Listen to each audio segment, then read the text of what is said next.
Assalamualaikum warahmatullahi wabarakatuh. Waalaikumsalam warahmatullahi wabarakatuh. A'udzubillahi minasyaitonir rajim. Bismillahirrahmanirrahim. Alhamdulillahirabbil alamin. Asyhadu an la ilaha illallah wa asyhadu anna Muhammadan abduhu wa rasuluhu la nabiyya ba'dahu. Allahumma shalli ala sayyidina Muhammad wa ala ali sayyidina Muhammad. Alhamdulillah innallaha wa la tamutunna illa wa antum muslimun. Wa qala ta'ala fi kitabil karim, a'udzu billahi minasy syaithanir rajim. Bismillahirrahmanirrahim. Alif lam mim, dzalikal kitabu la raiba fihi Lil muttaqin. Sallallahu alaihi Bapak Ibu yang sangat kami muliakan dan karena kami yang kami banggakan, alhamdulillah bersyukur kita kepada Allah. Kembali dengan izin dan rahmat Allah kita mampu hadir di masjid ini. Mudah-mudahan hadir dari masjid ini benar-benar tercatat Bapak Ibu di sisi Allah Subhanahu wa taala, dan kita semua mendapatkan pahala terbaiknya. Amin. Amin ya rabbal alamin. Sebelum kita lanjutkan hikmah dan pelajaran dari ayat suci Al-Quran, kami ingatkan diri kami dan kita semua Bapak Ibu, sekarang kita sudah berada di 8 Zulhijjah, besok 9 Zulhijjah. 9 Zulhijjah itu ada hari Arafah, puasa sunnah yang luar biasa Bapak Ibu, di mana fadilah dan pahalanya dihapuskan dosa kita 1 tahun yang lalu dan dihapuskan dosa kita 1 tahun ke depan.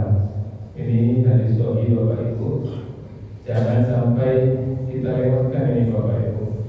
Karena sesungguhnya 10 awal Zulhijjah itu luar biasa. Dari 1 sampai 10 itu luar biasa. Sebenarnya kalau bisa kita dari 1 sampai 9 kita puasa. Tapi kalau tidak bisa, minimal ambil di 9 Zulhijjah. Jadi Bapak Ibu jangan ragu pula di Mekah 9 Zulhijjah hari Jumat. Berarti hari Jumat kita puasa, bukan seperti itu Bu. Ya, kalau orang berada di Arab Saudi, ya hari Jumat itu hari Arafahnya. Tapi kita di luar Saudi tentu berpedoman 9 Zulhijjah di tempat kita masing-masing. 9 Zulhijjah di Indonesia ini hari Kamis, walaupun 9 Zulhijjah di Arab Saudi hari Jumat Bapak Ibu. Jadi jangan karena itu jadi puasa itu tidak jangan Bapak Ibu. Allah itu maha teliti, Allah itu maha kuasa. Maka kita puasanya di 9 Zulhijjah. Bukan ketika orang hukum dan orang hukum memang di 9 Zulhijjah. Jangan sampai kita tidak puasa Bapak Ibu baru malamnya. Dosa banyak aja, dosa setahun, dosa dari pagi sampai gini itu banyak Bapak Ibu. Kalau dosa setahun dia puasa itu sebentar seharinya. Itu dosa setahun dia 360 hari ke depan pun dia punya. Malu dia tunggu hasil dia, mudah hasil dari masalah. Banyak orang yang malu mungkin itu mudah sih mau bisa tahun yang lalu itu dia bila setahun yang besok malu mungkin enak cari baik. Itu kata Rasulullah Bapak Ibu, dan saya yakin ya Rasul itu sadaqah ya Rasulullah in huwa illa wahyun yuha. Tidak ada yang diucapkan oleh Rasulullah itu kecuali wahyu yang dimuliakan. Jangan sampai subuh itu hari Kamis besok puasa 9 Zulhijjah. Bapak Ibu, kita lanjutkan hikmah dan pelajaran ayat suci Al-Quran. Sekarang kita masuk surah Al-Baqarah 80. Sebelumnya sudah kita sampaikan Al-Baqarah 79. Wa qalu lan tamassana an-nar. Dan mereka berkata, ini Bani Israil ini luar biasa Bapak Ibu. Dan mereka berkata, lan tamassana an-nar. Jangan tidak akan menyentuh kami. Ini Bani Israil berkata Bapak Ibu. Dan ketika Allah berkisah tentang sejarah dan orang-orang sejarah itu juga ada yang berkata seperti ini, illa ayyaman ma'dudah, kecuali beberapa hari saja. Qul, katakanlah di Allah suruh Nabi Muhammad mengatakan kepada Bani Israil itu, atakastum indallahi ahda, sudahkah kamu menerima janji dari Allah atau Allah menjanjikan itu? Pada milik Allah, sehingga Allah tidak akan mengingkari ahda janjinya. Antaqulu na'allahi ma la ta'lamun. Apakah kamu mengatakan tentang Allah sesuatu yang tidak kamu ketahui? Jadi ulama Islam mengatakan bahwa mereka tidak akan masuk neraka lama sebatasnya saudaraku.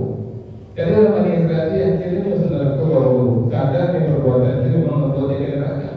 Cuma yang anehnya mereka mengatakan mereka masuk neraka sebentar saja. Ini yang menambahkan di Al-Baqarah 40. Di ayat sebelumnya di Al-Baqarah 79 Bapak Ibu mengincar orang-orang yang bersikap dengan tangan mereka lalu mengklaim berasal dari Allah. Dan ayat 80 melanjutkan klaim mereka. Jadi mereka mengklaim mereka kok masuk neraka sebatas hari 2 hari saja. Bayangkan Bapak Ibu, mereka berkata dengan nafsu mereka, bukan Allah yang mengatakan itu kepada mereka. Dan kita bayangkan Bapak Ibu, walaupun 2 hari pun yang mereka katakan itu dasar itu. Karena ada 2 hari dia bersama 1000 tahun di dunia. 2 hari yang mereka katakan 2000 tahun di azab neraka.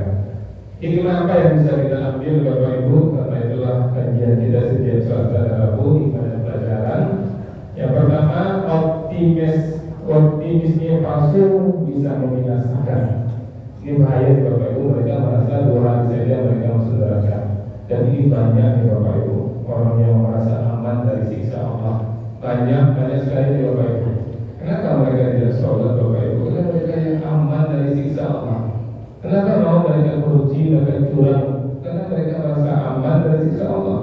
Ya Allah mengatakan wailul lil mutaffifin, celaka, pasti celaka orang yang curang, orang yang menimbang, yang mengalir 1 kilo isinya 8 ton, yang 1 biji ternyata 0,8 kubik, itu curang, itu bahaya, celaka ya Allah. Tapi mereka merasa tenang. Seperti itulah dikatakan oleh Allah Bani Israel merasa aman kalau itu masuk dalam Tuhan. Kalau itu masuk dalam Tuhan, itu masuk Tuhan. Ada yang seperti itu Bapak Ibu. Maka itu penting Allah gambarkan kepada kita untuk belajar bagi kita bahwa neraka itu sangat mengerikan. Jangan masuk neraka Bapak Ibu. Awal neraka jangan sanggup kita. Karena optimisme palsu bisa membinasakan. Jangan pernah ada orang yang mengatakan Allah itu Rahman betul, Allah itu Rahim betul, tapi Allah juga Sadidul Iqab, bersangadan ikabnya, bersangadan azabnya. Maka jangan pernah ada di antara kita yang merasa aman, tenang saja, yang berbuat dosa. Kemudian yang kedua, hikmah yang bisa kita ambil, berbicara atas nama Allah tanpa ilmu adalah dosa besar. Karena mereka mengatakan atas nama Allah, Allah nanti tidak akan memasukkan kami di neraka, walaupun sebentar saja. Ini bahaya bro. Maka juga ini juga sampaikan kepada siapa saja ustaz-ustaz yang menyampaikan fatwa-fatwa menurut opini dia sendiri, tidak menurut Al-Quran dan Sunnah. Ada yang mengatakan jelas-jelas Allah mengatakan jangan dekati zina, dan pacaran berdua-dua itu sudah pasti mendekati zina. Tidak boleh, tidak dengan mahram kita. Yang ketiga adalah iblis, tidak pergi kemana-mana. Ada ustaz mengatakan dakwah hati, dia penting hati-hati, dia gosip, dia wakil, selain kita mengenal. Ada ustaz mengatakan seperti itu, Bapak Ibu, kan mengerikan itu. Ini yang Allah mengatakan. Kita hati-hati bukan kata ustaz, apa kata Allah. Kalau Allah katakan jangan dekati zina, jangan dekati zina. Kalau Allah mengatakan berbuat dengan dikasihkan, jangan pernah berbuat dengan kefir. Yang pernah katakan ini kan dia ustaz itu welo, ustaz itu soleh. Tidak, Allah menginginkan dia. Walaupun dia ustaz, walaupun dia ulama. Kan sekarang heboh sekarang Bapak Ibu yang kuliah di Malaysia itu arwah itu. Itu dampak gambaran orang yang betul-betul dekat dengan Allah, memang takut dengan aturan Allah. Sudah punya Bapak Ibu, Assalamualaikum warahmatullahi wabarakatuh. Waalaikumsalam warahmatullahi wabarakatuh.